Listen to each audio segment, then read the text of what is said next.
밤중에 하늘을 향해 주의 이름 나 부를 때 어둠을 뚫고 오신 주 사랑 나의 절망 거두셨네. 주님의 공로 다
오늘 우리에게 주시는 하나님의 말씀을 같이 읽겠습니다.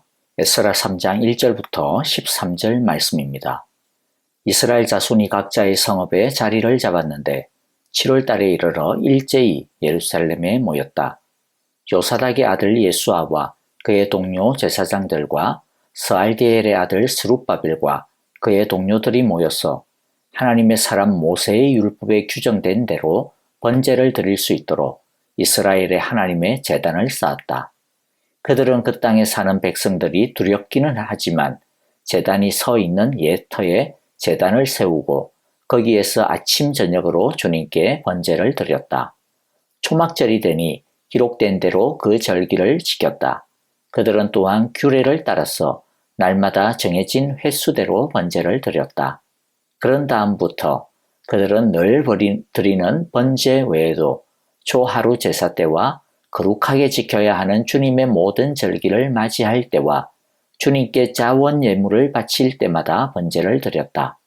주님의 성전 기초는 아직 놓지 않았지만 그들은 일곱째 달 초하루부터 주님께 번제를 드리기 시작하였다. 백성은 석수와 목수에게는 삭을 주어서 일을 시키고 시돈 사람과 두로 사람에게는 먹을 것과 마실 것과 기름을 주어서 페르시아 왕 고레스가 그들에게 허락한 대로 레바논에서 백향목을 베어 바닷길로 요바까지 띄워 보내게 하였다. 백성이 하나님의 성전터가 있는 예루살렘으로 돌아온 지 이태째가 되는 해 둘째 달에 스알디엘의 아들 스룹바벨과 요사닥의 아들 예수아와 그들의 나머지 동료 제사장과 레위 사람과 사로잡혀 갔다가 예루살렘으로 돌아온 모든 사람이 공사를 시작하고 20살이 넘은 레위 사람을 주님의 성전 건축 감독으로 세웠다. 예수아와 그의 아들들과 친족과 호다위아의 자손 감미엘과 그의 아들들이 한마음 한뜻으로 하나님의 성전 짓는 일을 감독하였다. 레위 사람 헤나닷의 아들과 손자와 친족들도 그들과 함께 일을 하였다. 집 짓는 일꾼들이 주님의 성전 기초를 놓을 때에 예복을 입은 제사장들은 나팔을 들고 레위 사람 가운데서 아삽 자손들은 자바라를 들고 이스라엘 왕 다윗이 지시한 대로 저마다 주님을 찬양하려고 자기의 자리에 섰다. 그들은 서로 화답하면서 주님을 찬양하고 감사의 찬송을 불렀다. 주님은 어지시다. 언제나 한결같이 이스라엘을 사랑하신다. 주님의 성전 기초가 놓인 것을 본 온 백성들도 목청껏 소리를 높여서 주님을 찬양하였다. 그러나 첫 성전을 본 나이 많은 제사장들과 레위 사람들과 가문의 우두머리들은 성전 기초가 놓인 것을 보고 크게 통곡하였다. 또 다른 쪽에서는 많은 사람들이 기뻐하며 즐거이 노래하였다. 환성과 통곡이 한데 뒤섞여서 소리가 너무나도 크고 시끄러웠다. 그 소리는 멀리서도 들을 수 있었으나 어느 누구도 환성인지 통곡인지 구별할 수 없었다. 아멘. 오늘의 말씀 속에서 우리가 배울 교훈을 찾아보기를 원합니다. 첫째, 예배가 우리의 첫째, 우리의 중심이 되어야 합니다. 사람에게 있어서 제일 첫 번째 되는 목적은 하나님을 영화롭게 하고 영원토록 하나님을 즐거워하는 것이라고 하였습니다. 즉 하나님을 예배하는 것이 사람의 제일 첫 번째, 제일 중요한 목적인 것입니다. 가나안 땅으로 돌아온 이스라엘은 아직 자신들의 집이나 울타리나 사업 터전도 자리를 못 잡고 있었지만 그럼에도 불구하고 이들은 7월 1일이 되자 일제히 예루살렘으로 올라와 하나님을 예배하였습니다. 그들은 먼저 모세의 율법에 규정된 대로 번제를 드릴 수 있도록 이스라엘의 하나님의 제단을 쌓았습니다. 그들은 주위에 있는 이방 백성들이 두렵기는 했지만은 제단이 서 있던 옛터에 제단을 세우고 거기에서 아침 저녁으로 주님께 번제를 드렸습니다. 이들이 7월 1일에 모인 이유는 절기를 지키기 위함이었습니다. 여기서 이야기하는 7월달은 오늘날 우리들이 지키는 그런 달력으로서의 7월달이 아니고요. 유대 달력으로서의 7월달입니다. 유대력으로 7월달에는 중요한 절기들이 모여 있습니다.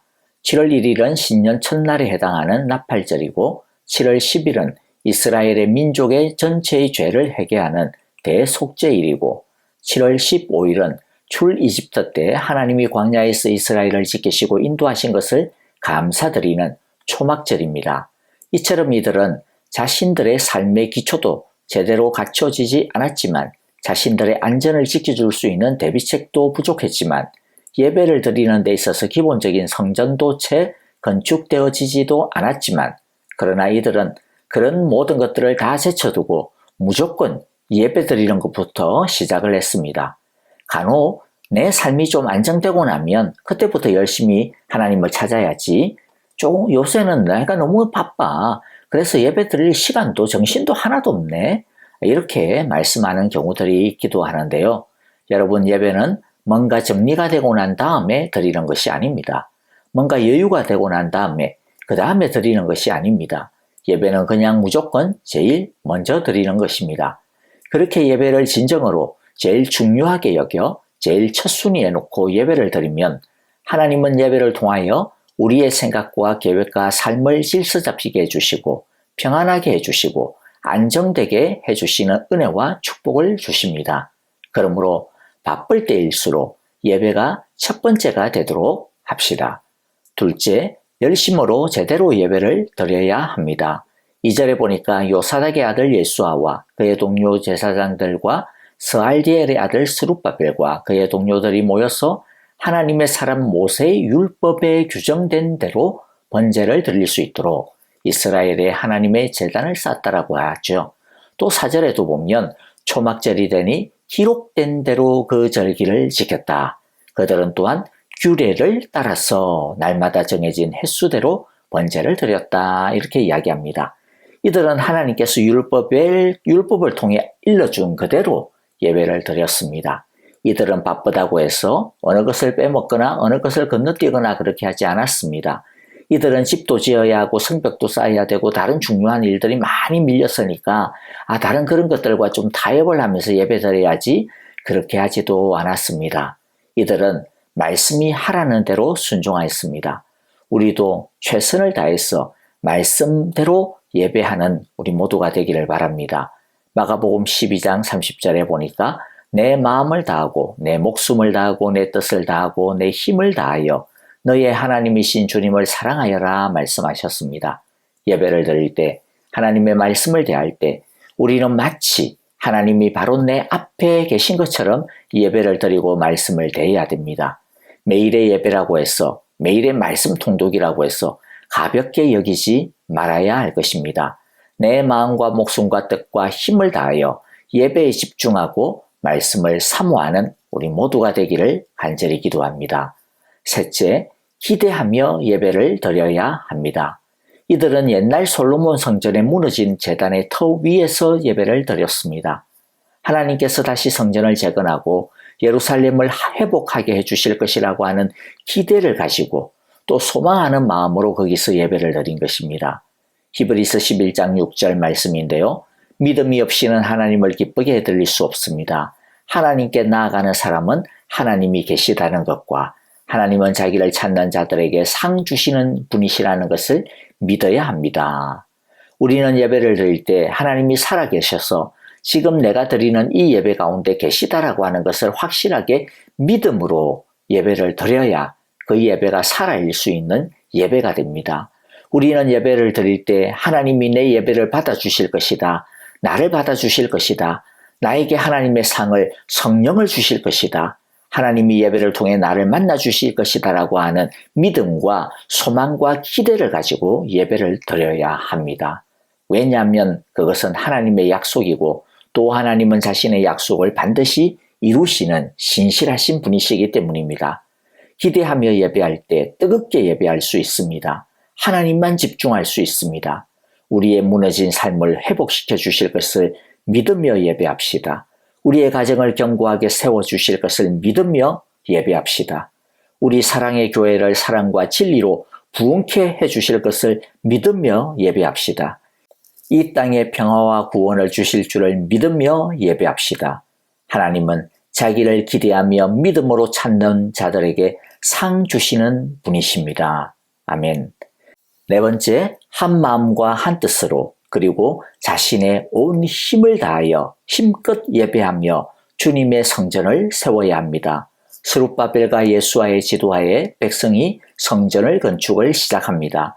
그들은 2년간의 준비를 거친 후 솔로몬 왕 때처럼 유대력 2월에 건축을 시작합니다. 성전 재결의 첫 삽을 뜨는 이 장면에서 굉장히 의미심장한 말씀들을 보게 되어지는데요. 대표적으로 9절을 보니까 예수아와 그의 아들들과 친족과 호다위아의 아들 감미엘과 그의 아들들이 한 마음 한 뜻으로 하나님의 성전 짓는 그 일을 감독하였다. 레위 사람 헤나닷의 아들과 손자와 친족들도 그들과 함께 일을 하였다. 한 마음 한 뜻으로 함께 이렇게 표현하죠. 또 10절에 보면 제사장들과 아사십손들이 찬양하는데요. 저마다 주님을 찬양하려고 라고 합니다. 한 마음으로 열심을 다하는 모습을 보여줍니다. 11절에도 보면 목청껏 소리를 높여서 주님을 찬양하였다라고 합니다. 주님의 성전은 이처럼 우리 모두가 하나님이 자신에게 주신 것을 가지고 자신의 힘껏 모두 한마음 한뜻이 되어 세워나가는 것입니다. 우리 사랑의 교회도 서로 사랑으로 한마음 한뜻이 되어 예배하는 공동체, 자신의 온 힘을 다하여 주님의 교회를 세워나가는 그러한 귀한 공동체, 사랑의 교회가 되어질 수 있기를 간절히 기도하기를 바랍니다. 마지막으로 참된 예배를 드릴 때 하나님은 우리에게 회개의 통곡과 감사와 기쁨의 축제를 아울러 주십니다. 고국에 돌아와 성전을 다시 짓게 된 것이 하나님의 선하심과 인자심 때문이라며 감사의 찬양을 드립니다. 목청껏 소리를 높여서 주님을 찬양합니다. 예배를 통하여 우리는 이렇게 어린아이처럼 기뻐하게 됩니다. 하나님을 경험하게 되기 때문에 갖게 되어지는 기쁨입니다. 다른 것들이 다 부족해도 하나님을 느끼게 되어지면 그 모든 것들을 뛰어넘어 이렇게 기뻐할 수 있게 됩니다. 이것이 예배의 영광입니다. 그런데 하나님 앞에 서게 되어지면 또 동시에 우리의 허물과 죄를 알게 되어지고 우리의 부족을 알게 되어지고 그렇게 하여 하나님 앞에서 회개하게 됩니다. 성전 재건의 첫 삽을 뜯은 그날에 어떤 사람은 기쁨으로 찬양을 드렸지만 또 어떤 사람들은 통곡했습니다. 모두가 기쁨의 찬양을 드릴 때 첫 성전, 무너지기 전에 솔로몬의 성전의 아름다움을 보았던 그 나이 많은 사람들은 통곡을 합니다. 왜냐하면 자신들의 죄로 인하여서 성전이 무너진 것에 대해서 정말로 회개하고 안타까워하는 마음으로 회한의 통곡을 한 것입니다. 회개의 통곡과 믿음과 감사의 찬양과 환성은 예배의 건강한 요소입니다. 믿음의 찬양과 회개의 눈물 속에서 비로소 이스라엘 공동체는 우리는 새롭게 시작되어져 갈 수 있게 됩니다. 회개의 통곡과 믿음과 감사의 장송이 항상 공존하는 풍성한 예배를 드릴 수 있게 되어지기를 간절히 기도하고 축복합니다. 이제 찬양을 드리며 기도하겠는데요. 오늘의 말씀을 곰곰이 마음에 새기면서 하나님이 주시는 감동을 따라 기도합시다. 성령 충만한 진정한 예배를 드리게 하소서. 예배를 통해 우리의 믿음과 사랑과 소망의 능력이 회복되게 하소서. 우리 안에 사랑이 회복되게 하소서. 공동체가 세워지게 하소서라고 기도해 주시고요. 우크라이나의 평화를 위해 또 선교사님의 건강과 원활한 사역의 지원을 위해 기도해 주시고 아프신 성도님들 박윤경 전도사님, 박안신 장로님, 박옥자 권사님, 이두상 집사님의 온전한 회복과 치유를 위해 기도해 주시기를 바라고요. 슬픔을 당한 김봉래 권사님과 진봉다 집사님의 가정을 위하여 하나님의 평화와 위로를 부어달라고 기도해 주시기를 바랍니다. 이제 우리 함께 찬양을 드리면서 함께 기도하겠습니다.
향하여 이곳에서 바로 이 시간 하나님을 예배합니다.